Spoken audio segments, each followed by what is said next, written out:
as it comes screaming around that last turn of the ramp, and it jumps the habit trail and comes out, and it comes straight for our heads. It just about takes out Keith Elwin.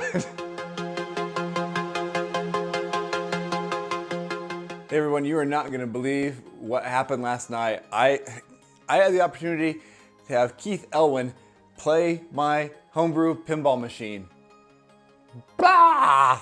All right, so I wanted to just get up and like tell you like first thing this morning how it went down. I couldn't wait. I just got to get it all out while it's fresh in my mind. So I had this chance to take my pinball machine to the Stern headquarters, and so I get there, right, and I'm setting it up, and I'm kind of like, you know, a little bit kind of concerned that like there's not a whole lot of people around. I'm looking like, where's Jack Danger? Where's Jack Danger? I don't see him anywhere. I'm like, dang it, I really wanted to meet him.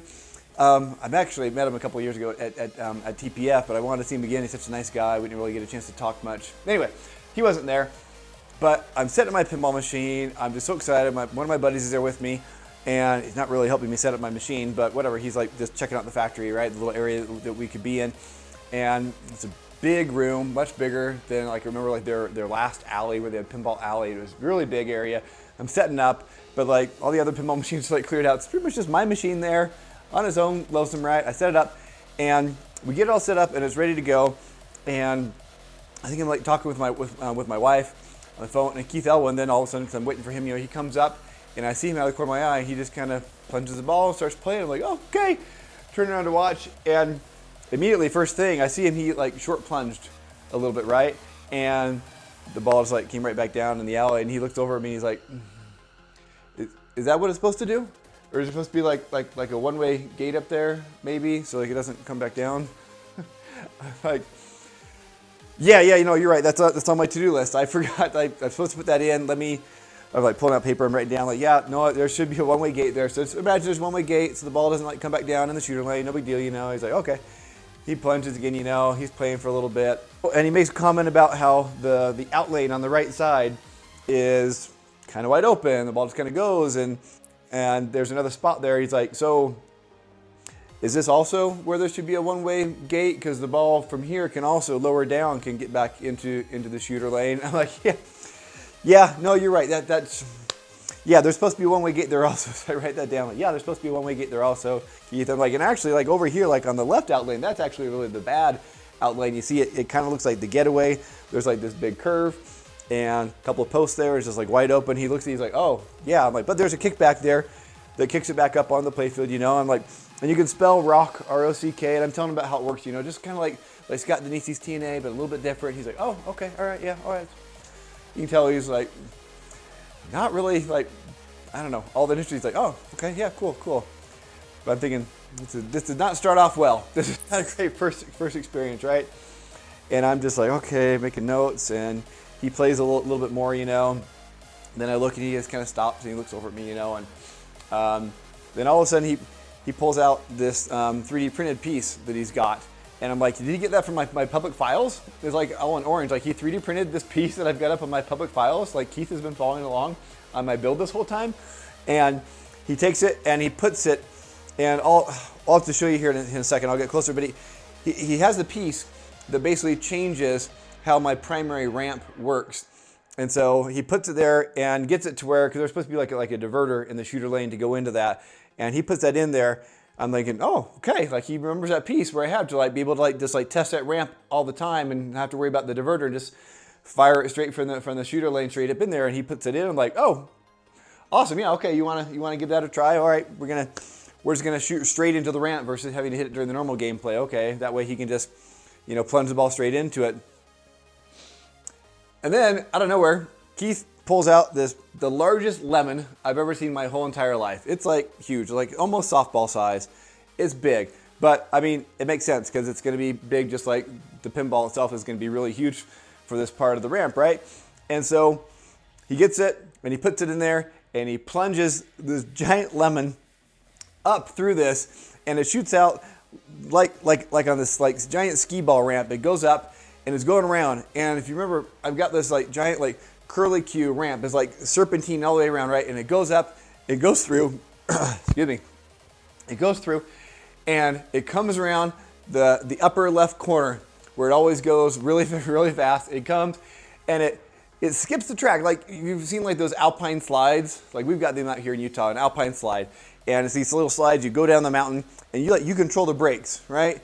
And the joke is always like, the husband's up there, and the guy's like, I'm never going to use the brake the whole time. I'm just going to push forward and go as fast as I can. There's signs like, if you don't slow down on this corner, there's no guardrail. You're just going to jump the track and be rolling down the mountain, right?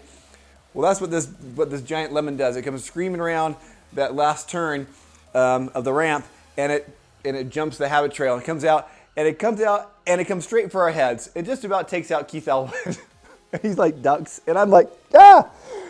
And I'm just, never been more embarrassed in my life. And I'm like, oh yeah, shoot. So how heavy is that? He's like, that's like 20 ounces. I'm like, yeah, 20 ounces. Okay, that's what I should be using for the ball. I'm like, see, I've been like practicing with wiffle balls. I've got like miniature wiffle balls, and I've got like the bigger wiffle ball, and it's been working great for me. Like it never jumps the track, but in my mind, I'm just killing myself. I'm like, how have I never tested this yet? This most complex serpentining ramp that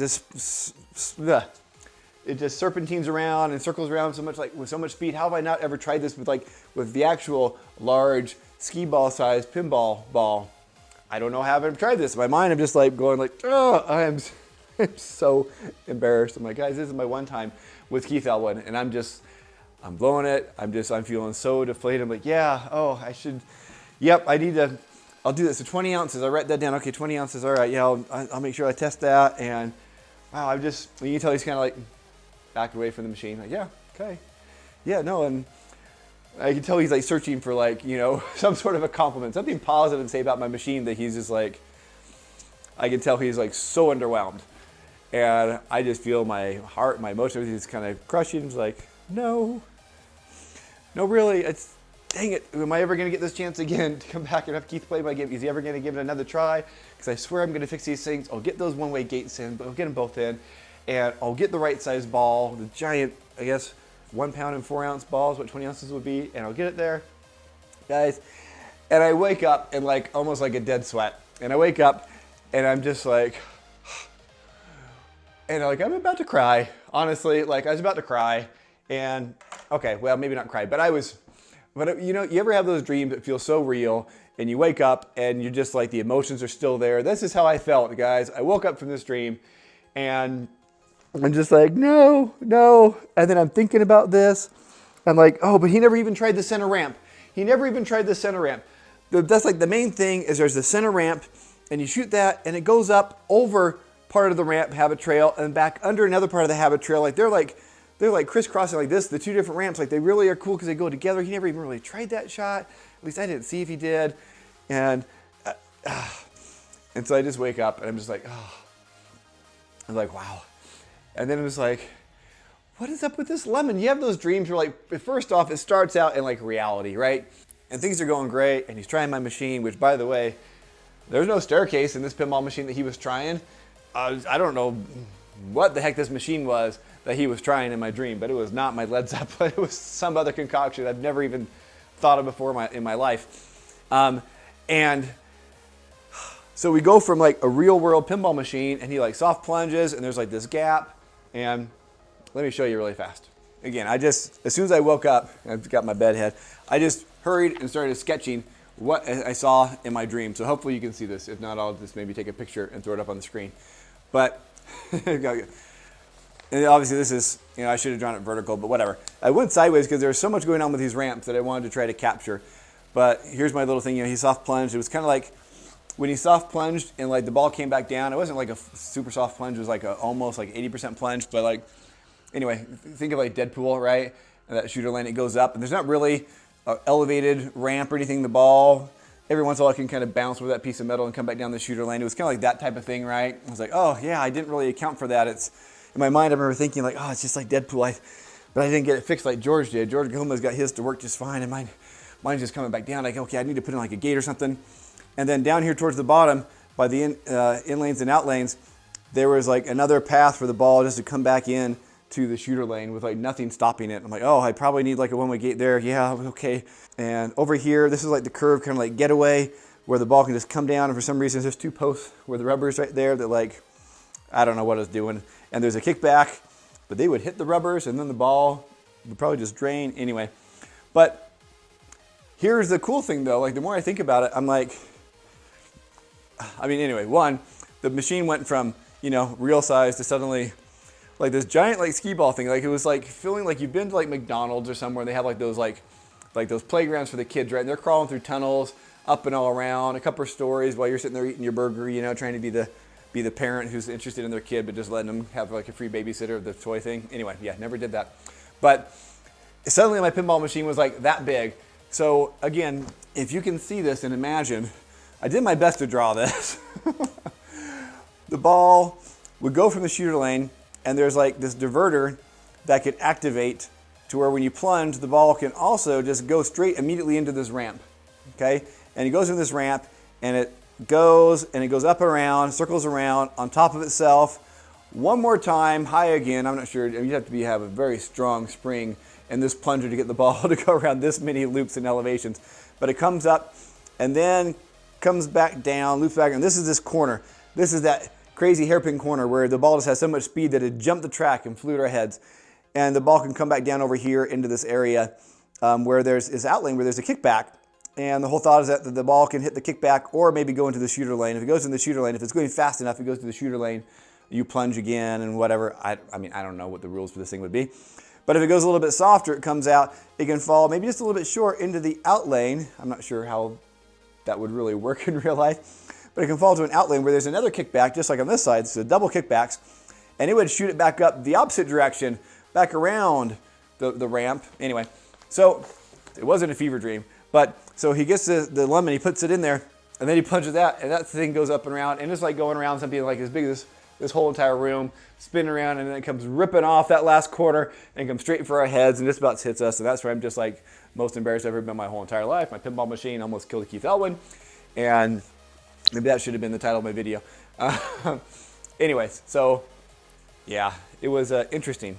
So I told my wife about it and my son. They're like, dang, that would have been really good yesterday on April Fool's, Steve. I'm like, your dad, you know? I'm like, well, I can't control when I have my dreams. This happened last night. And so I got up as early as I could to hurry and record it and share this wonderful experience I had with the Keith Elwin that lives in my head, because he lives in all of our heads, right? We hang out sometimes on weekends in my head. And yeah, a little bit of FOMO there, a little starstruck with Keith. Anyway, one day I'll meet you, Keith. But yeah, and one day maybe you'll get to play my pinball machine, but it won't be, it'll be Led Zeppelin. It won't be this other thing I had in my mind. Anyway, that was my dream. I don't know. I hope you enjoyed that. It was so crazy. It was so weird. I've never had a dream like that with a celebrity or pseudo-celebrity like Keith Elwin. But, you know, as I'm sitting down here, and it took me like forever this morning. I'm trying so hard. You know how dreams fade so fast, right? So I get up, and it's like 5:30 in the morning. I usually don't get up to like 6 to get my kids off to school. But I'm like, all right, I'm not going back to bed, because if I go back to sleep, I'm going to totally forget this. And I'm like trying to remember this dream. And I'm sitting there like, how did this thing work? And then all of a sudden I had the thought, I'm like, I should write this down, like record this. Like, it's kind of a funny video, or kind of a funny dream, could make for a funny video. So I'm trying to sketch things, write things down. Hence, you know, I have my to-do list, a one-way gate, another one-way gate. I need to test with a 20-ounce ball, because clearly that's what you do when you have this intense of a ramp. You need a giant 20-ounce ball. Anyway, as I'm drawing it, the one thing, okay, is there any cool ideas that came out of this? Tell me what you guys think about this. I've never seen this in a pinball machine before, but some sort of a habit trail or a giant ramp system where the ball can enter from either end, okay? Not just have like, we've seen ramps and habit trails where like two different ramps will go up and they'll like join and then follow themselves down a similar habit trail down at the end, right? What if we took the space, because it takes a lot of space, right? What if we had one that, again, with like this like kickback mechanism, right? Where you like shoot a ball up a ramp, and maybe there is a diverter, so maybe it doesn't always go here, right? But you shoot the ball up, you're able to hit this ramp, and it goes up, and then it hits this spot where there's a kickback that maybe sometimes activates, and if not, it just drains out. But other times the kickback can be there, and it can launch the ball backwards along the ramp, back up and around, and then it comes back out the ramp entrance back to your foot. But I've never seen that before. That could be interesting. It's like one of those things I think we're trying to do in Pinball Right is maximize the real estate and the ball path. So what if you use the ball path two different directions? It's kind of like an orbit, right? An orbit can go either way. It's just really simple. What if we had a ramp that could go up and come around and then go back? Anyway, I don't know. Crazy idea. We'll save that for another day for actual pinball machine in the future when I have time to experiment some more. I don't know. Anyway, so yeah, happy late April 2nd, Fools. Again, I can't control when my dreams happen. I can't control what's in them. But Keith, I would never hurt you in real life, and it would absolutely be the worst thing in the world if somehow anybody got hurt playing my pinball machine, let alone Keith Elwin.